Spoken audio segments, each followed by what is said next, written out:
भगवान शिव के 12 ज्योतिर्लिंगों में सबसे पहला सोमनाथ। अच्छा, ये सिर्फ एक मंदिर नहीं है, बल्कि ये तो भारत की आत्मा का एक आईना है। एक ऐसी जगह जहां इतिहास, रहस्य और आस्था सब एक दूसरे में उलझे हुए हैं। और ये कहानी सिर्फ हमलों की नहीं है, ये उस जबरदस्त शक्ति की है जो हर बार राख से फिर उठ खड़ी होती है। तो सवाल ये उठता है कि सोमनाथ क्या महज पत्थरों से बनी एक इमारत है, या फिर ये कोई ऐसी जिंदा शक्ति है जो समय को भी मात दे सकती है? चलिए आज इसी सवाल की तह तक चलते हैं और भारत की इस अमर कहानी के कुछ पन्ने पलटते हैं। जरा सोचिए, वो साल था 1025। महमूद गजनी की सेना मंदिर पर एक तूफान की तरह टूटी। कहते हैं मंदिर का सारा खजाना लूट लिया गया, पवित्र शिवलिंग पर वार किया गया। इतिहासकार अल बिरूनी ने तो यहाँ तक लिखा है कि हजारों बेगुनाह भक्तों का खून बहाया गया था। शायद उस रात पत्थर भी रोए होंगे। और पता है, ये तो तबाही की सिर्फ शुरुआत थी। लेकिन इस विनाश की कहानी से भी पहले हमें इसकी शुरुआत की कहानी को समझना होगा। एक ऐसी कहानी जो धरती पर नहीं बल्कि सितारों के बीच शुरू हुई थी। चंद्रदेव की कहानी। चलिए जरा समय में पीछे चलते हैं। तो स्कंद पुराण के हिसाब से चंद्रदेव की शादी राजा दक्ष की 27 बेटियों से हुई थी, लेकिन उनका दिल सिर्फ एक पर आया, रोहिणी पर। अब इस भेदभाव से दक्ष इतने नाराज हुए कि उन्होंने चंद्र को अपनी चमक खो देने का श्राप दे दिया।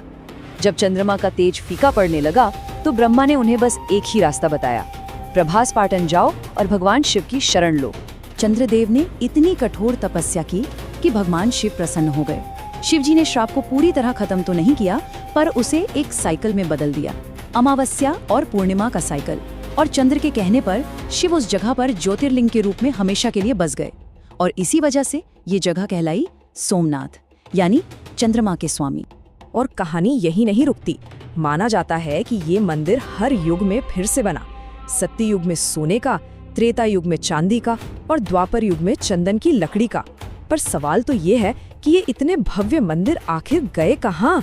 क्या ये सिर्फ एक कहानी है या इसके पीछे कोई गहरा राज छिपा है? चलिए अब इन पौराणिक कथाओं से निकलकर वापस इतिहास के पन्नों पर आते हैं। यहाँ सोमनाथ ने विनाश और दोबारा बनने का एक ऐसा चक्र देखा है जिसे सुनकर कोई भी हैरान रह जाए। ये सिर्फ एक ढांचा नहीं है, ये भारत की उस ताकत का प्रतीक है जो कभी हार नहीं मानती। एक या दो बार नहीं बल्कि पूरे 17 बार, जी हाँ 17 बार इस मंदिर को तोड़ा गया, इसकी दौलत को लूटा गया, इसकी आत्मा को कुचलने की हर मुमकिन कोशिश की गई। लेकिन हर हमले के बाद ये अपनी ही राख से दोबारा उठ खड़ा हुआ, और हर बार पहले से भी ज्यादा मजबूत होकर।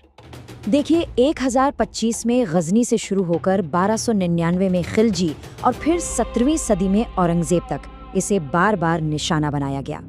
लेकिन हर तबाही के बाद एक नया सवेरा भी हुआ। 1783 में रानी अहिल्याबाई होलकर ने पास में एक नया मंदिर बनवाया, और फिर आज़ादी के ठीक बाद 1951 में सरदार पटेल की अगुवाई में आज का ये भव्य मंदिर बना, जो आज भी पूरी शान से खड़ा है। लेकिन सोमनाथ की कहानी सिर्फ हमलों और पुनर्निर्माण की नहीं है। इसके पत्थरों में कुछ ऐसे राज दबे हुए हैं जो प्राचीन भारत के इनक्रेडिबल साइंटिफिक नॉलेज की गवाही देते हैं। अब हम सिर्फ आस्था की बात नहीं कर रहे, अब हम बात कर रहे हैं इंजीनियरिंग के चमत्कारों की। क्या कोई ये मान सकता है कि जो असली शिवलिंग था वो हवा में तैरता था? 11वीं सदी के विद्वान अल बिरूनी ने अपनी किताब में लिखा कि ये कोई जादू नहीं था, ये तो प्योर साइंस था। मंदिर की छत और फर्श में इतने शक्तिशाली चुंबक लगे थे जो शिवलिंग को बिना किसी सहारे के हवा में थामे रखते थे। सोचिए उस जमाने की इंजीनियरिंग। और फिर एक और रहस्य है संयमंतक मणि का। पुराणों में लिखा है कि ये एक ऐसी दिव्य मणि थी जिसमें असीमित दौलत और ऊर्जा पैदा करने की शक्ति थी। ऐसा माना जाता है कि भगवान कृष्ण से जुड़ी ये मणि सोमनाथ के शिवलिंग के अंदर ही रखी गई थी। तो क्या ये आज भी मंदिर के किसी गुप्त हिस्से में मौजूद हो सकती है? और अगर प्राचीन ज्ञान का सबसे बड़ा सबूत देखना हो तो वो है ये बाण स्तंभ। इस पर 6ठी शताब्दी में लिखा गया था कि इस पॉइंट से लेकर साउथ पोल तक समंदर के रास्ते में कोई जमीन नहीं है। ये एक ऐसी जानकारी है जो आज हम सैटेलाइट से पता करते हैं। सवाल ये है कि 1500 साल पहले बिना किसी मॉडर्न टेक्नोलॉजी के ये कैसे मुमकिन हुआ? और ये रहस्य सिर्फ पुरानी किताबों में नहीं है। 2020 में IIT गांधीनगर के वैज्ञानिकों ने रडार टेक्नोलॉजी का इस्तेमाल करके मंदिर के ठीक नीचे एक पूरी की पूरी 3 मंजिला इमारत का पता लगाया। ये अंडरग्राउंड स्ट्रक्चर क्या है? क्या ये कोई पुराना मंदिर है? इसे क्यों बनाया गया था? ये सारे सवाल आज भी अपने जवाब का इंतजार कर रहे हैं।